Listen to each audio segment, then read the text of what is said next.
মুরগির মাংসটা আগে থেকে আমি এটাকে মরিচ আর লবণ দিয়ে মাখিয়ে রেখেছি আধা ঘন্টা। এখন এটাকে ভেজে নিব। আমি আজকে মোরগ পোলাও রান্না করছি।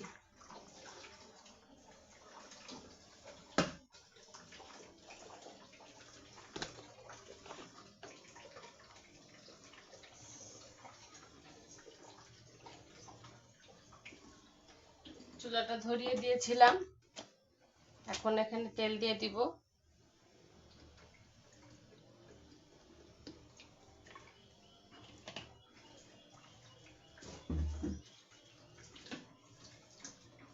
আমার নাতনি খেতে চেয়েছে, তাই আমি আজকে মোরগ পোলাও রান্না করছি।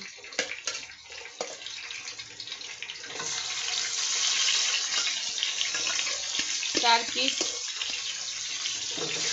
মুরগির রান, 3 পিস আর 1 পিস গ্রাম দিয়ে আমি মোরগ পোলাওটা রান্না করব।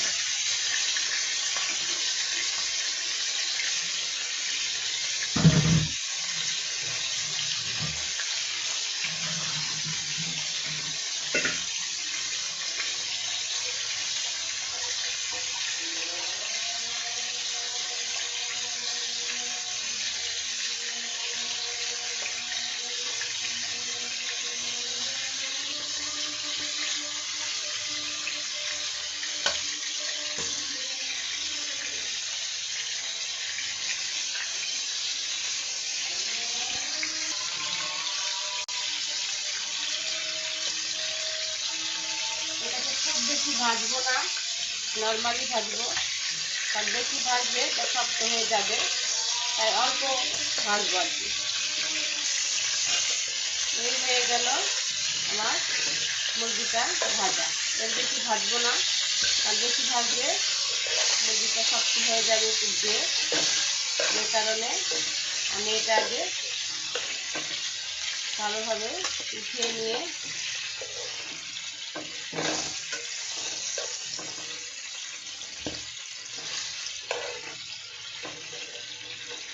নিলাম। এবার আমি এখানে পেঁয়াজ অ্যাড করব।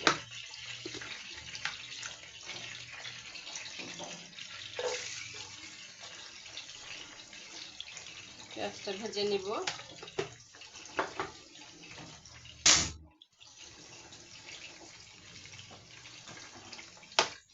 আর একটু তেল দিব।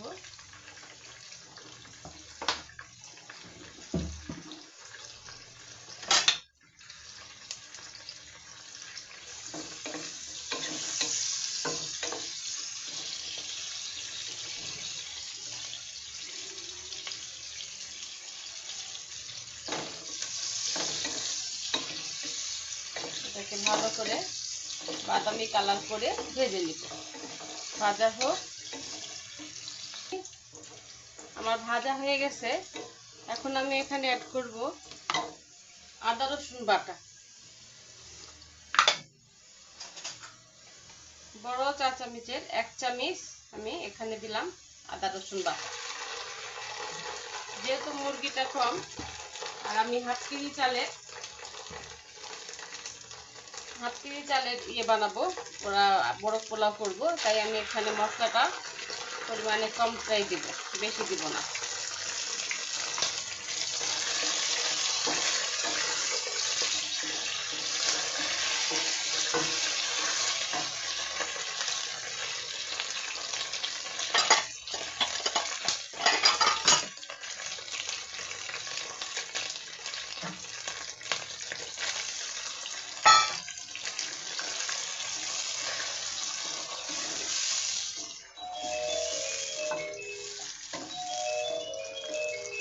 মশলাটা কষানো হচ্ছে, আমি এখন এখানে দিব লবণ।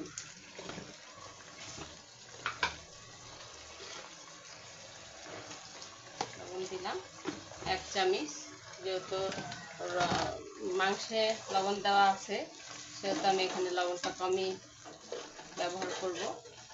এখন আমি এখানে দিব একটু সামান্য মরিচ গুঁড়া, যেহেতু আমার নাতিরা ইয়ে খাবে না, ঝাল খুব একটা খাবে না, তাই আমি একটু সামান্য মরিচ গুঁড়া এখানে দিয়ে দিলাম। ছোট মানুষ তো।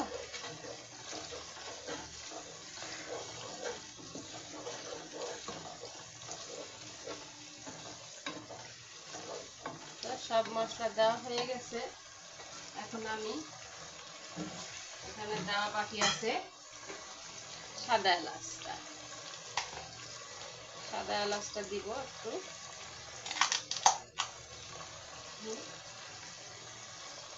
টমেটোটাকে ভেঙে নিতে হবে। এখানে আমি সাদা এলাচটা ফ্রিজে রাখছিলাম বেটে, এই জন্য আমি এই যেটা দিয়ে দিলাম। এটা আস্তে আস্তে এখানে ইয়ে হয়ে যাবে, গলে যাবে। তারপরে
দেখা যায় না খুব একটা, কারণ এখন আমি এখানে অ্যাড করব টক দই। টক দইটা ফ্রিজে রাখছিলাম, যে কারণে এখনো নরম হয় নাই, এই তারপরও ভেঙে ভেঙে দিয়ে দিচ্ছি।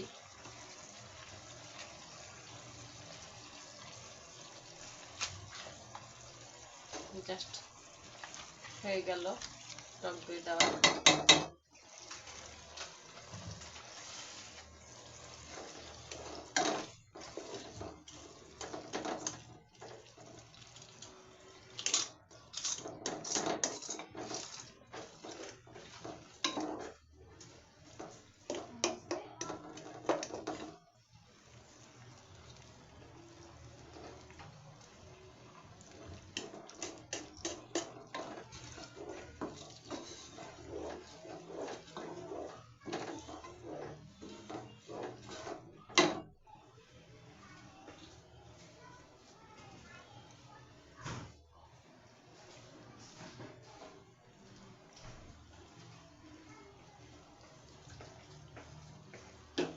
আর একটা জিনিস দিতে ভুলে গিয়েছিলাম, সেটা হচ্ছে জয়ফল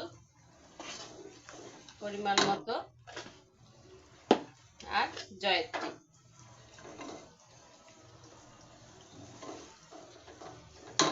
জয়ফল জয়ত্রী দিলে অবশ্যই একটু সামান্য চিনি দেওয়ার চেষ্টা করবে, বা চিনি যদি না দাও তোমরা, তাহলে এটা মানে টমেটো সসটা দিতে পারো, হট টমেটো সসটা দিতে পারো। আমি এখন এখানে মুরগির মাংসটা দিয়ে দেব, যেন ভালোভাবে সিদ্ধটা হয়, সেদিকে আমার ভালোভাবে খেয়াল রাখতে হবে। এভাবে দিয়ে আমি ঢেকে রাখবো।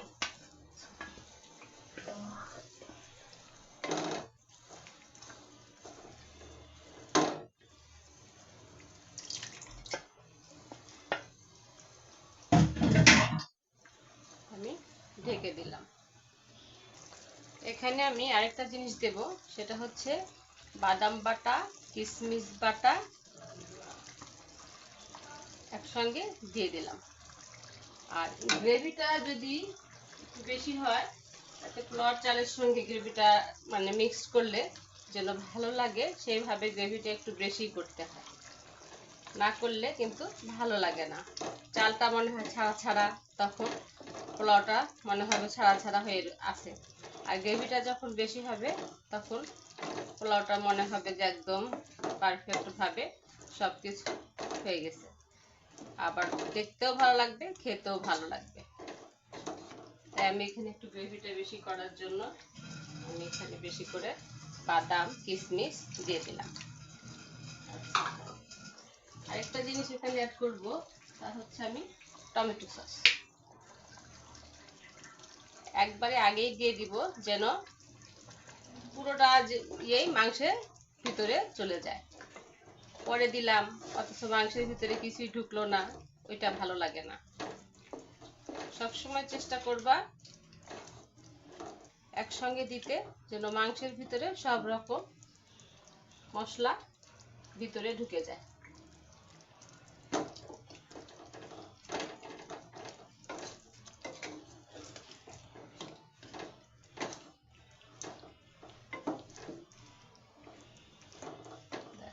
এইভাবে আমি এখন অল্প অল্প আঁচ করে আমি এটাকে ভালো করে সিদ্ধ করে নেব।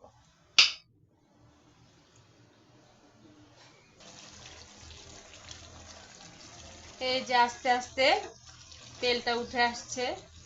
তেলটা উঠে আসার সঙ্গে সঙ্গে আমি এখানে চালটা আগে থেকে ভাজে রাখছি, এখানে দিয়ে দিব। যেহেতু আমার চালটা আগে থেকে ভাজা আছে, এরপরে এখানে যতটুকু প্রয়োজন ততটুকু পানি অ্যাড করব। আর হ্যাঁ, এখানে আমি অবশ্যই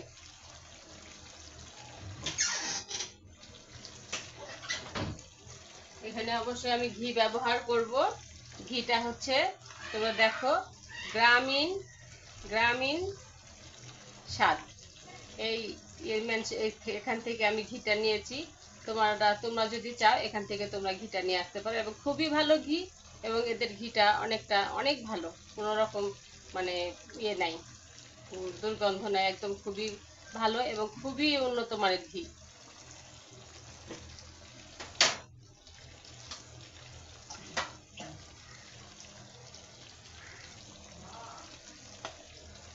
আমি এখন এখানে 2 চামচ ঘি অ্যাড করে দিচ্ছি।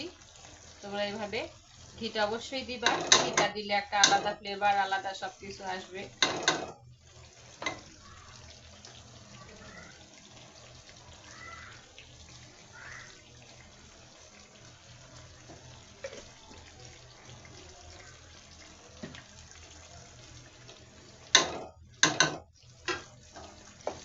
এবার আমি দেখো পুরোপুরি তেলটা কিন্তু আমার ছেড়ে দিয়েছে মশলা থেকে। হ্যাঁ, মশলা থেকে আমার পুরোপুরি তেলটা ছেড়ে দিয়েছে। পুরোপুরি মশলা থেকে তেলটা ছেড়ে দিয়েছে। এখন আমি চালটা দিয়ে পানিটা দিয়ে দেব। দেখো, একদম পুরোপুরি যখন তেলটা ছেড়ে আসবে তখন বুঝবে মশলাটাও আমার কষানো হয়ে গেছে এবং মাংসটাও আমার হয়ে গেছে। আমার এখানে আর কিছু দিতে হবে না।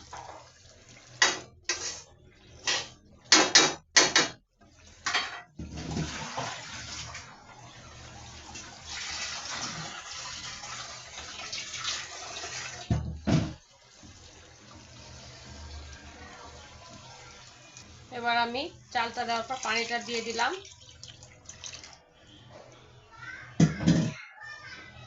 আমি কোনো মাইপে পানি দিই না, আমি আন্দাজ মতোই পানিটা দেই।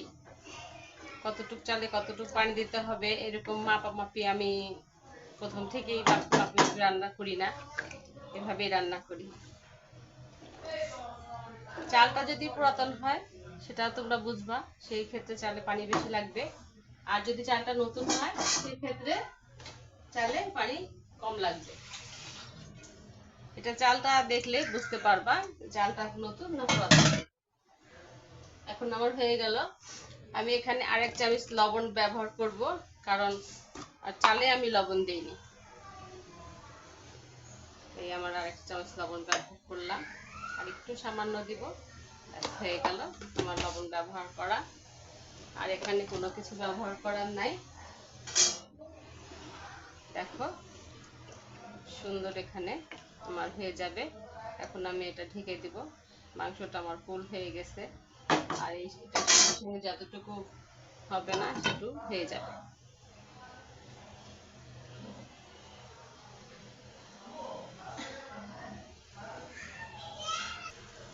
এই মোটামুটি হয়ে আসছে, কিন্তু আমি এটা 4টা কাঁচামরিচ দিয়েছি অফ ক্যামেরায়। এই যে কাঁচামরিচ, একটা কাঁচামরিচ দিয়েছি অফ ক্যামেরায়, এবং হতে হবে, এখনো ফুটে নাই চালটা। এখন আমি এটাকে দমে রেখে দিব, পুরোপুরি ফুটে যায়।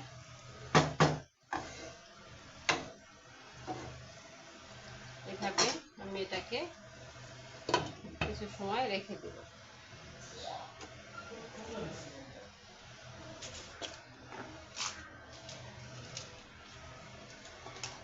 কোনোভাবে যেন ভাবটা না বের হয়,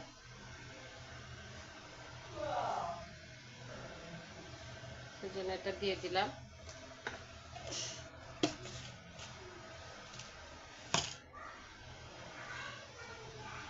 হয়ে যাওয়ার আগে ফিরে আসছি আবার। এই হয়ে গেছে আমাদের মোরগ পোলাও রান্না, একদম পারফেক্ট এবং পুরোটা সিদ্ধ হয়ে গেছে। দেখো, এইভাবে রান্না করে খেয়ে দেখো কেমন লাগে। যদি ভালো লাগে অবশ্যই আমাকে জানাবে, কমেন্ট করবে। আর যারা আমাকে কমেন্ট করে তাদেরকে একটা করে লাভ দিয়ে যাবে, লাইক দিবে।